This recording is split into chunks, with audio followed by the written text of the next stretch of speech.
Hi guys, welcome back to the channel movie maestro. Young tiger NTR's Devara movie కొన్ని రోజులుగా records మీద records create చేస్తుంది.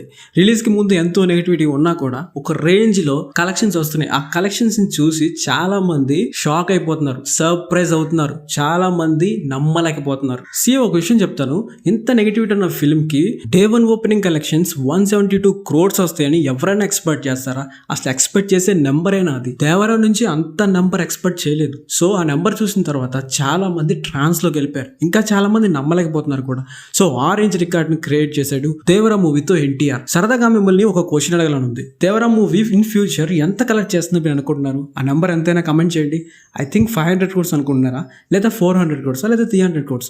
Number ఎంతైనా comment చేయండి, మర్చిపోకండి. Devara movie first day 172 crores create చేసింది, అండ్ సెకండ్ డే కలెక్షన్స్ కూడా కలుపుకుంటే 243 crores. అండ్ ఈ దేవరా మూవీ ఎలా మొదలైంది, ఎలాంటి హడిల్స్ ని ఫేస్ చేసింది, ఎంత నెగిటివిటీని తట్టుకుంది, అండ్ ఫైనల్లీ ఎలా సక్సెస్ అయింది, సక్సెస్ అవడానికి రీజన్స్ ఏంటి, అండ్ అలాగే కొరటాల దీన్ని ఎలా మౌల్డ్ చేశాడు, ఏ ఫిల్మ్ కి రాని నెగిటివిటీ, ఇంత నెగిటివిటీ అండ్ ఈ రేంజ్ నెగిటివిటీ దేవరా మూవీకి ఎందుకు వచ్చింది, అండ్ అన్నిటికీ మించి మాట్లాడుకోవాల్సిన విషయం రాజమౌళి ఎఫెక్ట్ ని ఏ హీరో బ్రేక్ చేయలేకపోయాడు. సో ఇప్పుడు ఎన్టీఆర్ అన్న దాన్ని బ్రేక్ చేస్తాడా? రాజమౌళి ఎఫెక్ట్ ని బ్రేక్ చేసే సత్తా దేవరా స్టోరీకి ఉందా? ఇవన్నీ వీడియోలో డిస్కస్ చేద్దాం. వీడియో అయితే ఇంట్రెస్టింగ్ ఉండబోతుంది. సో డెఫినెట్ గా లైక్ చేయండి, షేర్ చేయండి, సబ్స్క్రైబ్ చేయండి.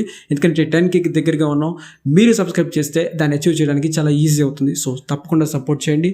Without let's start the video. Devara conflict మొదలవడానికి ముందు, అంటే చాలా ముందు, అరవింద్ సమేత రిలీజ్ అయిన తర్వాత ఎన్టీఆర్ అండ్ రామ్ చరణ్ కాంబోలో రాజమౌళితో ఒక ఫిల్మ్ అనౌన్స్ చేశారు. అదే RRR. అక్కడ ఉన్నది రాజమౌళి కాబట్టి ఇద్దరు హీరోలు పెట్టినా కూడా బ్లాక్ బాస్టర్స్ క్రియేట్ చేశాడు. ఫైనల్లీ మూవీ రిలీజ్ అయిన తర్వాత వరల్డ్ వైడ్ గా ఉన్న ఆడియన్స్ అందరికి ఈ మూవీ బాగా నచ్చింది. అండ్ అలాగే తెలుగు ఇండస్ట్రీకి వరల్డ్ వైడ్ గా రికగ్నిషన్ కూడా వచ్చింది బికాస్ ఆఫ్ రాజమౌళి. ఇక్కడ రాజమౌళితో పాటు అక్కడ ఉన్న ఇద్దరు హీరోలు అంటే ఎన్టీఆర్, రామ్ చరణ్ కూడా ఐడెంటిటీ వచ్చింది. సో వీళ్ళ మార్కెట్ కూడా ఇండియా వైడ్ బాగానే డెవలప్ అయింది, అండ్ ఫ్యాన్ ఫాలోయింగ్ కూడా పెరిగింది. అండ్ RRR మూవీతో అన్నిటికీ మించి మనం ఎప్పుడు కల్లో కూడా ఊహించని ఆస్కర్ ని కొట్టాం. ఇన్ని అచీవ్మెంట్స్, ఇన్ని అవార్డ్స్ తర్వాత హీరోస్ రేంజ్ బాగా పెరిగిపోయింది. ఒక ఫేమస్ కొటేషన్ ఉంది కదా, success is not a destination, it's a journey అని. సో RRR సక్సెస్ అయినా హీరోస్ తర్వాత తీయబోయే ఫిలిమ్స్ పైన అందరూ ఫోకస్ పెట్టారు. అంటే ఇటు రామ్ చరణ్ ఏం తీస్తాడు, అండ్ అటు ఎన్టీఆర్ ఎలాంటి మూవీతో వస్తాడు అని. అందరికీ తెలుసు, కొరటాల అండ్ రామ్ చరణ్ ఫిల్మ్ ని అనౌన్స్ చేశారు. ఆచార్య మూవీ హై ఎక్స్పెక్టేషన్స్ తో వచ్చి చాలా దారుణంగా ఫెయిల్ అయింది. దానికి రీజన్ ఏంటంటే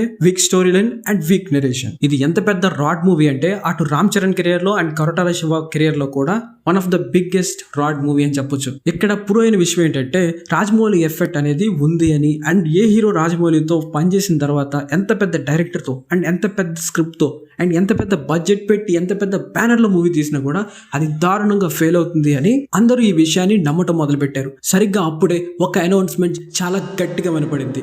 అదే NTR's Devara movie with Koratala direction అని. దేవరా మూవీ ప్రాజెక్ట్ ని అనౌన్స్ చేసినప్పటి నుంచి నెగిటివిటీ స్టార్ట్ అయిపోయింది. మెయిన్ గా దేవరా పైన నెగిటివిటీ రావడానికి 3 రీజన్స్ ఉన్నాయి. Number 1, Rajamouli effort. అందరిలో ఉన్న ఒక నమ్మకం ఏంటంటే రాజమౌళి ఎఫర్ట్ అంటే ఒక హీరో రాజమౌళి సార్తో పనిచేసిన తర్వాత ఎంత పెద్ద డైరెక్టర్తో సినిమా తీసినా, ఎంత పెద్ద బడ్జెట్తో మూవీ తీసినా ఆ మూవీ ఫెయిల్ అవుతుంది అని అందరూ నమ్ముతున్నారు. ఎందుకంటే అది ఆల్రెడీ ప్రూవ్ అవుతూనే వచ్చింది. ఫర్ ఎగ్జాంపుల్ రామ్ చరణ్ మగధీర తర్వాత ఆరెంజ్ మూవీతో వచ్చాడు, కానీ అది దారుణంగా ఫెయిల్ అయింది. ఆ తర్వాత RRR మూవీతో వచ్చాడు. నెక్స్ట్ తీసిన ఆచార్య చాలా దారుణంగా ఫెయిల్ అయింది. సో ఎన్టీఆర్ కూడా ఎంత బడ్జెట్ పెట్టినా, ఎంత కష్టపడినా రాజమౌళి ఎఫర్ట్ వల్ల చాలా దారుణంగా ఫెయిల్ అయిపోతుంది అని అందరూ అంటూ స్టార్ట్ చేశారు. ఎందుకంటే ఎన్టీఆర్ అన్న కెరియర్ లో కూడా ఇది ప్రూవ్ అయింది. ఇప్పటికే ఎన్టీఆర్ అన్న రాజమౌళితో 3 ఫిల్మ్స్ చేశారు. RRR 4th film. 3 times కూడా ఎన్టీఆర్ అన్న ఫిల్మ్స్ ఫెయిల్ అయ్యాయి. ఎన్టీఆర్ అండ్ SSR కాంబోలో వచ్చిన స్టూడెంట్ నెంబర్ 1 బ్లాక్ బస్టర్ అయింది, కానీ తర్వాత వచ్చిన ఫిల్మ్ ఫెయిల్ అయింది. సింహాద్రి తర్వాత ఫిల్మ్ కూడా ఫెయిల్ అయింది. అండ్ యమదొంగ తర్వాత కూడా చాలా దారుణమైన ఫ్లాప్ ని ఫేస్ చేశారు ఎన్టీఆర్. సో వీటిని బట్టి చూస్తే SSR ఎఫెక్ట్ ప్రకారం RRR తర్వాత వస్తున్న దేవరా ఖచ్చితంగా ఫెయిల్ అయిపోద్దని అనటం స్టార్ట్ చేసేసారు. ఒక మూవీ రిలీజ్ అవ్వకముందే ఎంత ప్రెజర్ ని తట్టుకోవడం అంటే చాలా కష్టం. Hats off to the whole team of Devara. ఆ నెగిటివిటీని, ఆ పెయిన్ ని తట్టుకుని టీం చాలా స్ట్రాంగ్ గా వర్క్ చేయడం స్టార్ట్ చేసింది. ఇటు పక్క కొరటాల శివ అండ్ ఇటు పక్క ఎన్టీఆర్ అన్న కూడా చాలా స్ట్రాంగ్ గా, డెడికేటెడ్ గా వర్క్ చేస్తూ ఉన్నారు. తర్వాత కొరటాల శివ గారిని అనటం స్టార్ట్ చేశారు. ఆచార్య ఫెయిల్ అయింది కాబట్టి దేవరా ఫెయిల్ అయింది అనటం స్టార్ట్ చేశారు. దానితో పాటు కొరటాల శివకి చిన్న మూవీస్ అంటే బిగ్ బడ్జెట్ మూవీస్ హ్యాండిల్ చేయడం రాదని, ఇప్పటివరకు తీసిన ప్రతి మూవీ స్మాల్ బడ్జెట్ మూవీనే కాబట్టి ఖచ్చితంగా బిగ్ బడ్జెట్ మూవీని కొరటాల శివ హ్యాండిల్ చేయలేడు అనటం స్టార్ట్ చేశారు. కొరటాల శివ గారు చాలా గ్రేట్ అనే అనుకోవాలి. ఎందుకంటే ఇంత నెగిటివిటీ ఏ డైరెక్టర్కి రావడం నేను చూడలేదు, అది ఇన్ని హిట్స్ ఇచ్చిన తర్వాత కూడా. నెగిటివిటీ క్రిటిసిజం ఉండొచ్చు, అవి మంచిదే, కరెక్టే కూడా. ఫ్లాప్ మూవీ వచ్చినప్పుడు ఫ్లాప్ అనడం తప్పు కాదు, కానీ ఒకే ఒక ఫ్లాప్ మూవీ తీసినందుకు ఇంత నెగిటివిటీ అంటే మామూలు విషయం కాదు.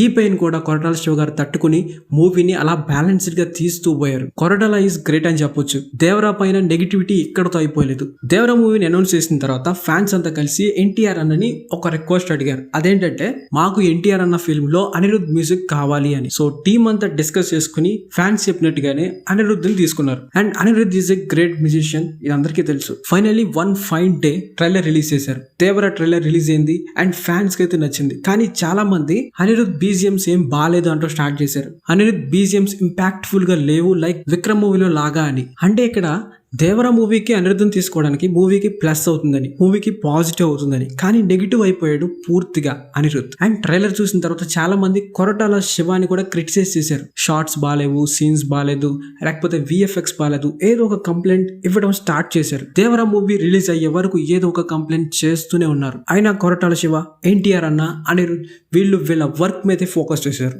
ఆ తర్వాత ఒక సాంగ్ ని రిలీజ్ చేశారు. ఆ సాంగ్ లో వేసిన ఎన్టీఆర్ అన్న స్టెప్స్ విజయ్ స్టెప్స్ లా ఉన్నాయని ఎన్టీఆర్ అన్న డాన్స్ ని ట్రోల్స్ అయితే స్టార్ట్ చేశారు. ఈ ఒక్క పాట వల్ల ఎన్టీఆర్ అన్న లాట్స్ ఆఫ్ ట్రోలింగ్ ని ఫేస్ చేశారు. అండ్ దేవరా మూవీ నుంచి వచ్చిన ఆడియోను కూడా చాలా మంది క్రిటిసైజ్ చేశారు. కాపీ అని అండ్ వేస్ట్ అని, సాంగ్స్ అసలు బాలేదని చాలా నెగిటివిటీని స్ప్రెడ్ చేశారు. కానీ యూట్యూబ్లో సాంగ్స్ వ్యూస్ చూస్తే వేరే లెవెల్, మత్తిపోతుంది. కథ ఇక్కడతో అయిపోయింది అనుకుంటే తప్పే. అసలు కథ ఇక్కడే మొదలైంది. ఎన్టీఆర్ అన్నని ఆశగా చూద్దాం అనుకున్న ఫ్యాన్స్కి ఒక షాకింగ్ న్యూస్. అదేంటంటే ప్రీ రిలీజ్ ఈవెంట్ క్యాన్సిల్ అయిపోయింది అని. సరేలే క్యాన్సిల్ అయితే అయింది, 27th దేవరా మూవీ ర్యాంప్ ఆడిద్ది అని అందరూ అనుకున్నారు. కానీ ఫిలిం రిలీజ్ అయిన తర్వాత రివ్యూవర్స్ అందరూ నెగిటివ్ టాక్ స్ప్రెడ్ చేయడం స్టార్ట్ చేశారు. పెద్ద ఛానల్ నుంచి చిన్న ఛానల్ వరకు ఎవ్రీ రివ్యూవర్ ప్రతి ఒక్క యూట్యూబ్ ఛానల్లో దేవరా బాలేదని చెప్పారు. కట్ చేస్తే Devara day 1 collections record breaking 172 crores. నాకు ఫస్ట్ టైం అనిపించింది ఎన్టీఆర్ అన్న ఒక యాక్టర్ మాత్రమే కాదు, హీస్ ఏ బాక్స్ ఆఫీస్ మాన్స్టర్ అని. నార్మల్ గా మనం అబ్జర్వ్ చేస్తే ఒక మూవీకి ఆడియో బాలేదనో, లేకపోతే బీజిఎంస్ బాలేదనో, లేకపోతే ట్రైలర్ లో కొన్ని షార్ట్స్ బాలేదనో, ఇలా నెగిటివిటీ క్రిటిసిజం రావటం నార్మల్ గా జరిగే ఒక విషయం. కానీ దేవరా కళ కాదు. ఎన్టీఆర్ కొరటాల కాంబోలో దేవరా మూవీ టైటిల్ ని అనౌన్స్ చేసినప్పటి నుంచి, అంటే డే 1 నుంచి అండ్ ఈ రోజు వరకు దేవరా నుంచి పోస్టర్ వచ్చినా, ఆడియో వచ్చినా, వీడియో వచ్చినా, ట్రైలర్ వచ్చిన, సాంగ్స్ వచ్చిన, ప్రతిదీ నెగిటివ్ గానే పోర్ట్రే అయింది, నెగిటివ్ గానే స్ప్రెడ్ అయింది. ఇంత నెగిటివిటీ ఫేస్ చేస్తున్నా కూడా ఎవ్వరు ఊహించిన ఒక విషయం ఏంటంటే దేవరా మూవీకి ఇంత కలెక్షన్స్ వస్తాయని ఎవ్వరు ఊహించలేదు. నేను సంతోషపడే విషయం ఏంటంటే టాలీవుడ్ తెలుగు ఇండస్ట్రీ నుంచి ఒక హిట్ వెళ్ళటం అండ్ ఇండియా వైడ్ ఆ హిట్ అండ్ ఆ బాక్స్ ఆఫీస్ కలెక్షన్స్ గురించి మాట్లాడుకోవడం, it's a good thing and very big thing. Nandamuri Taraka Ramarao అనే పేరుకి, ఆ పేరుకున్న చరిత్రకి న్యాయం జరిగింది అనిపించింది. This is the video. Thanks for watching. Love you all.